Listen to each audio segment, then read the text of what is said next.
The Hyderabad Anti-Corruption Bureau registered a case against former Telangana Minister KTR for alleged misuse of government funds in the Formula E race case. It is alleged that 45 crore rupees was paid to the foreign company FEO in violation of RBI guidelines. These payments were reportedly made without obtaining approvals from the cabinet or the finance department. Let's first listen in to what KT Ramarao had to say. నిజంగా ఈ ప్రభుత్వానికి చిత్తశుద్ధి ఉంటే ఈ ప్రభుత్వానికి ఏమైనా ప్రజలకు వాస్తవాలు తెలవాలన్న విషయంలో వారికి ఏమైనా నిజంగానే ధైర్యం ఉంటే దయచేసి ఈ రేసులో ఏదో కుంభకోణం జరిగిందన్నారు కదా దాని మీద చర్చ పెట్టండి మొత్తం సమాధానం చెప్పడానికి నేను సిద్ధంగా ఉన్నానని చెప్పి మీ ద్వారా తెలియజేస్తా ఉన్నాను.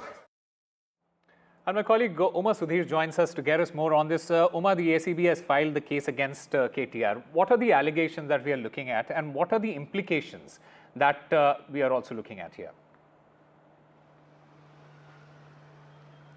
So this is a 10-page FIR that has been filed by the ACB against Mr. KT Ramarao, naming him as accused number 1.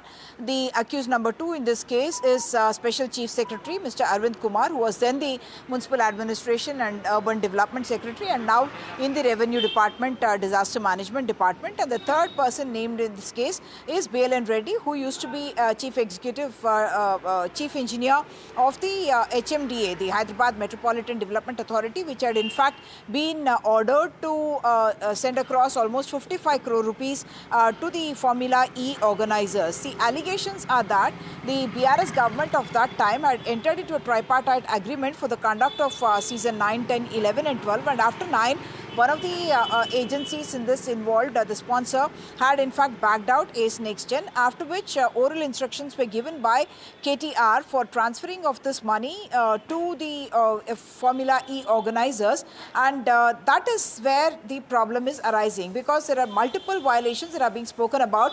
One, that HMDA was not even part of the agreement when the transfer of funds happened, because the agreement with HMDA was in fact done only on the 30th of October in that year, and HMDA had already transferred it. One, that it happened in oral orders. Two, that there was no cabinet approval, finance department approval or law department approval that was sought or taken before the fund was transferred.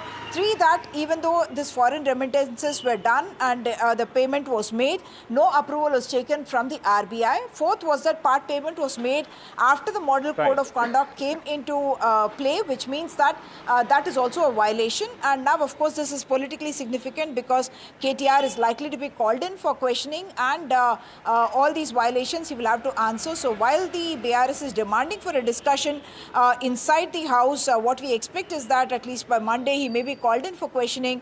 Already we know that Arvind Kumar, the senior IS officer, was called in for questioning, after which the interrogation he had said that it was on the oral orders of the then Municipal Administration Minister that the payments had been made. Just one more significant thing I must point out, even as this ACB case has come, there is one more SIT that was ordered inside the assembly by the Chief Minister today on the toll tenders that were given out for the outer ring road here, and a big scam is being alleged in that case as well, and that would have come under the purview of the Municipal Administration Department of that time as well, and that is also now going to be probed by an SIT whose specifications about what their mandate will be are to be decided by the cabinet at the earliest. Back to you.